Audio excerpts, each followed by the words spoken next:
What's going on, you New Year's narcissists? Welcome to Grunt Speak, not so. Live! Re-recorded. What are you going to do? Yeah, it's all good. No big deal. We have a $100 super chat that was sent in last week that we never got a chance to cover. Yes, yeah. I mean, one of our favorite fans with the best name ever. Yeah, but the thing is once we get right around, 2 hours and 20 minutes. Yeah, we got to get things a little bit shorter. Yeah, so, I mean, and this was actually a very long email and a $100 super chat. We can easily make a video out of this, so that's what we're doing. Yeah. And let me just say, but the reason why we decided to do it this way is because at this point, everyone who watches this show on the regular knows Chief Kickabitch of the Slapaho Nation. He's beloved by everybody, and everybody loves the Charlie stories, and that's exactly what we got here. And this particular one is called When Charlie Jr. Called Back.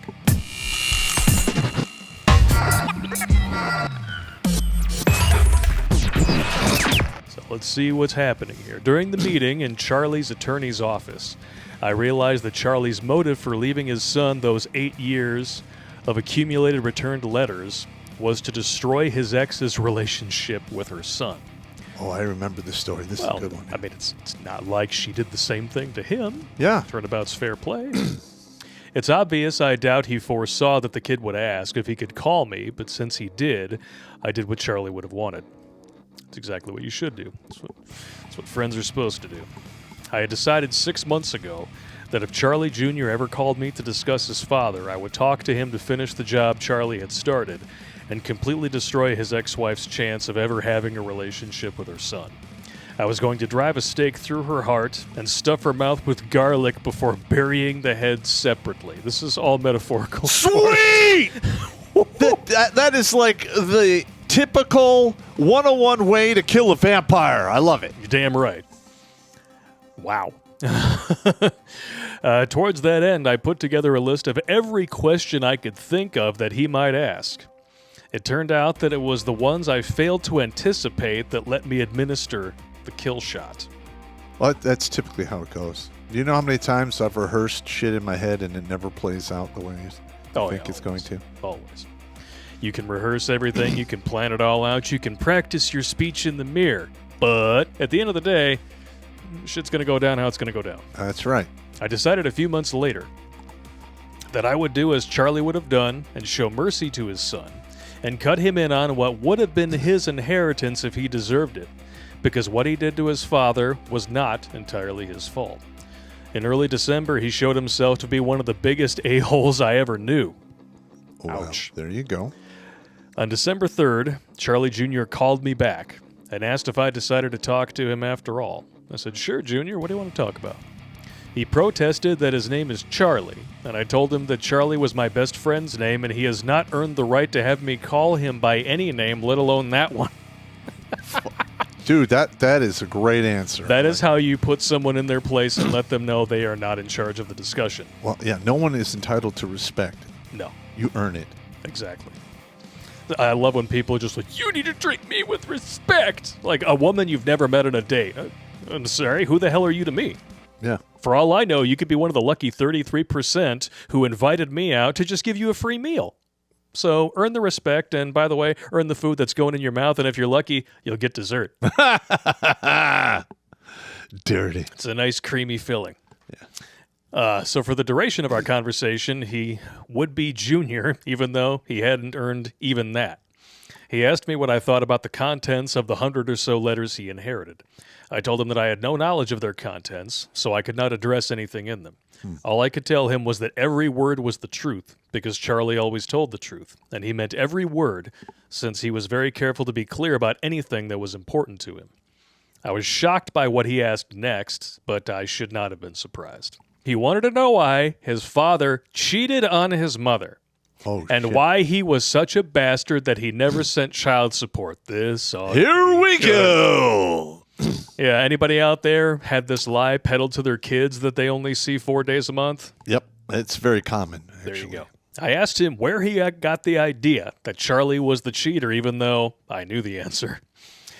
His mother told him, I was furious at first, and then I smiled a Grinch-like smile because he had just given me the means of burying that nasty, can't understand normal thinker, although not written in that particular way. Yeah.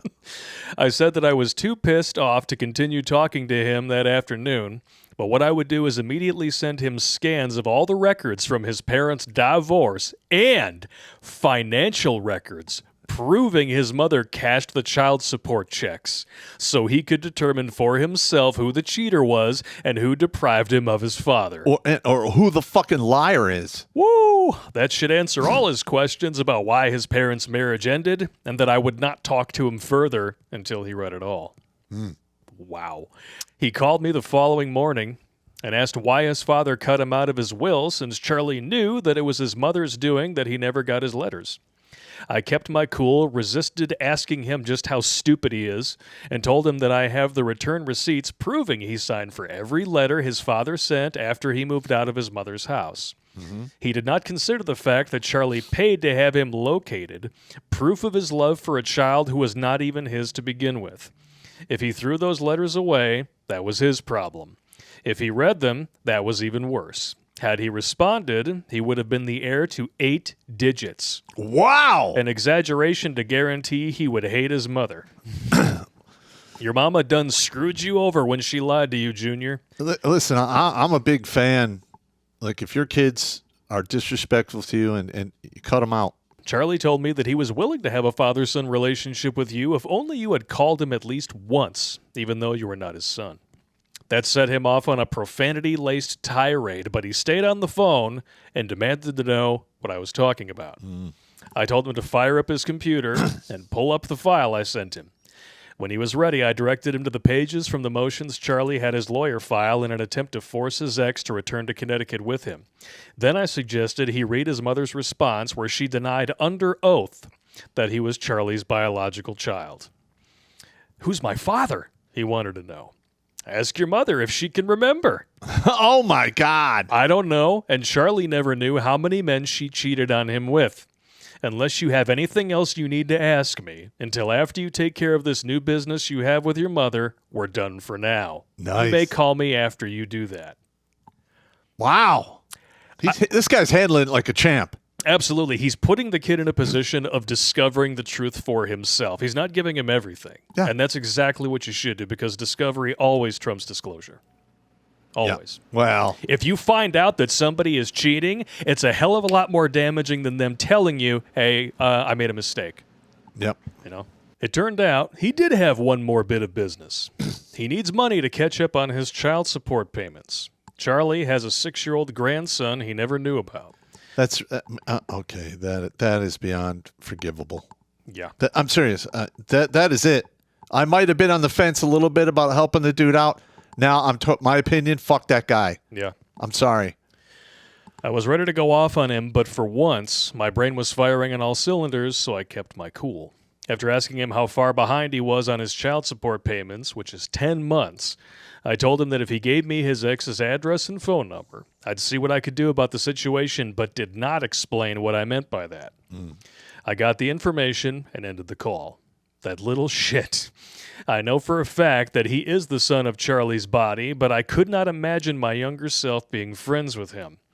He's not getting a fucking dime of his father's money. Nice. It is what it is. But all right. All right. Now, this is just my opinion.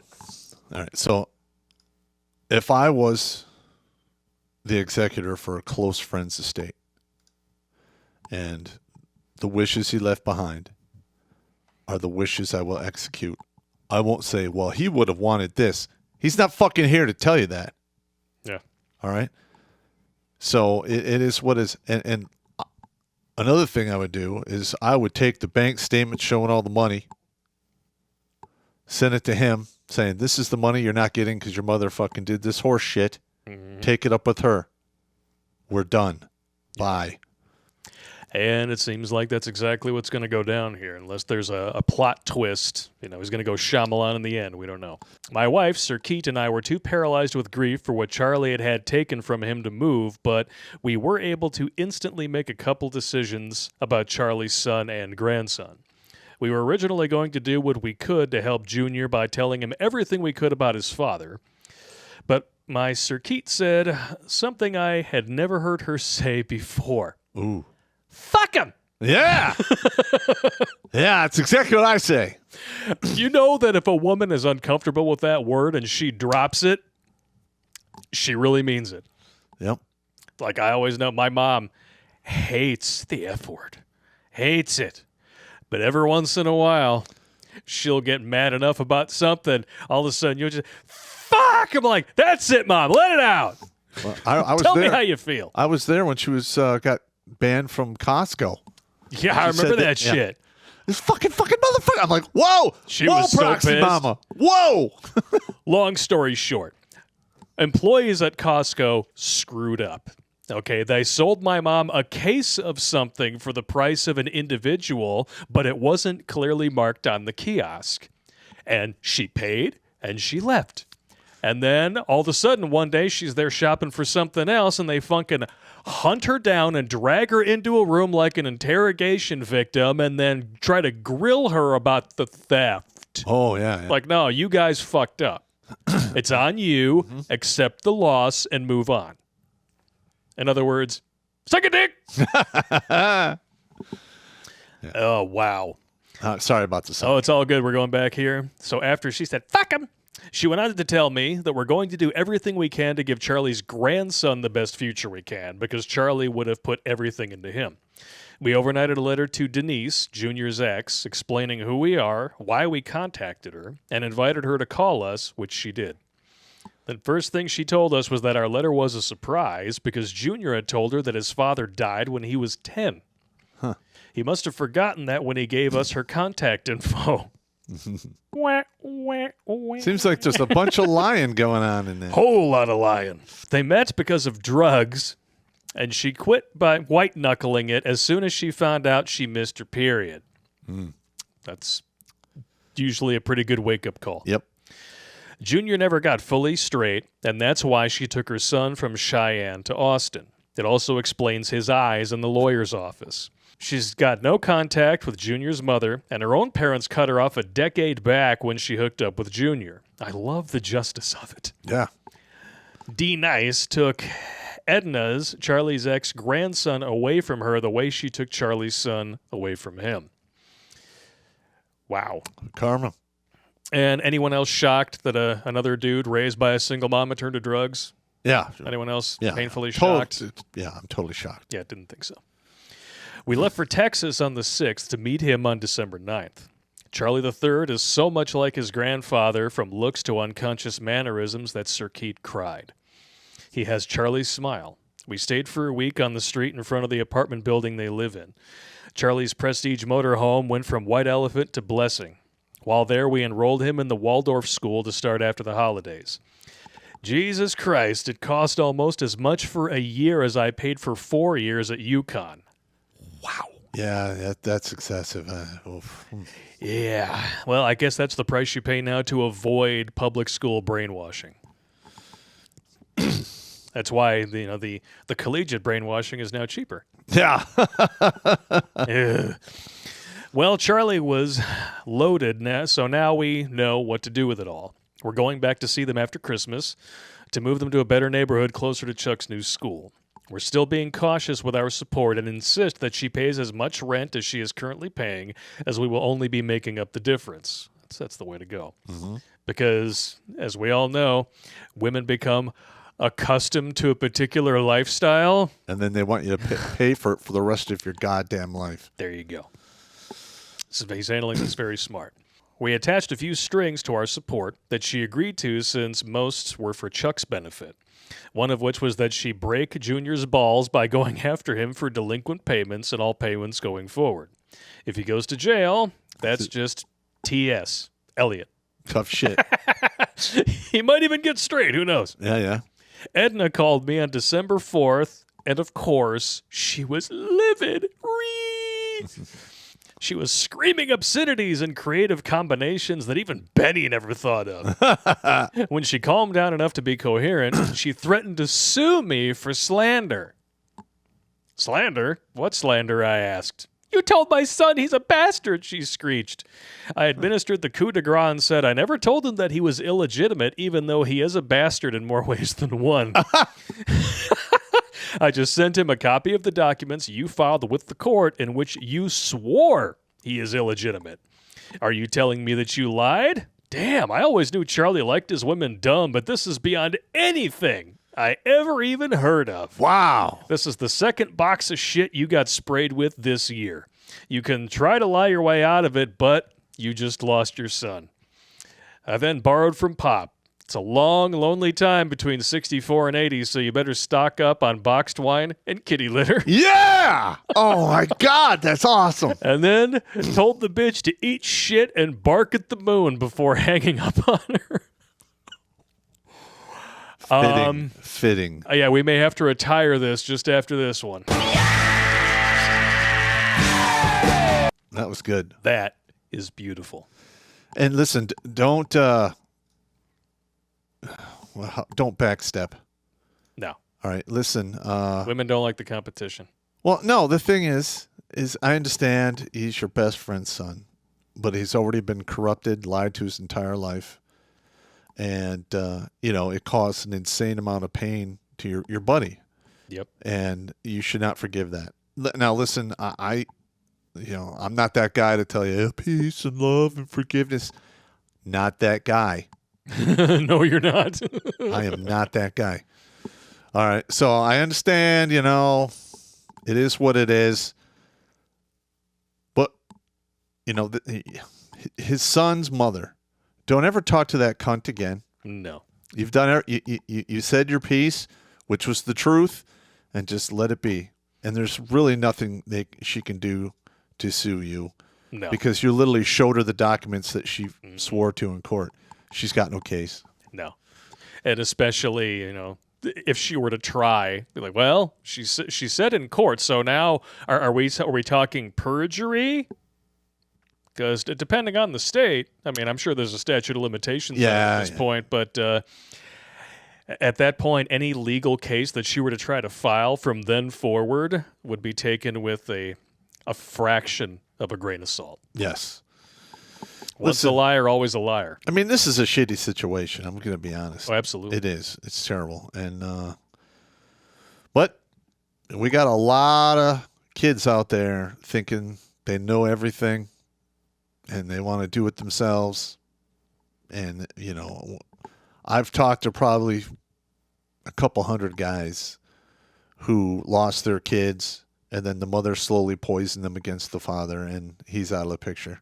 Happens all too often. Yeah, man. and listen, and don't reward those kids with one fucking penny of your fucking, your Hell estate. No. Yeah. So, I mean, that's just my opinion. Yeah, because once you get beyond a certain age, I'm sorry, you can't pick your family. And at the end of the day, people are people, whether you're related to them or not. And people do stupid things. They act on bad information. And even when they're given the truth, they just get caught in that cognitive bias and they hear what they want to hear. Yep. And even if you lay it all out on Front Street and you prove to them beyond a shadow of a doubt, this is what's happening, accept it. They choose not to. Yeah. It's really pathetic. I mean, just because it's not their truth. Think about every time you have seen, just in the last few months, somebody driving down the street in a car by themselves wearing a mask. And you see exactly what I'm talking about. It's right out there for anyone to see. Fitting. And listen, I appreciate these types of emails. If anybody else has anything similar, send it to us and we'll do a show on it. Hell yeah. Because, hey, we're here for you guys, and these stories help other dudes. Because it's way too easy to look at yourself in the mirror when shit's going bad and think no one understands you. Who am I going to turn to for help? Your situation, I guarantee you, is not unique.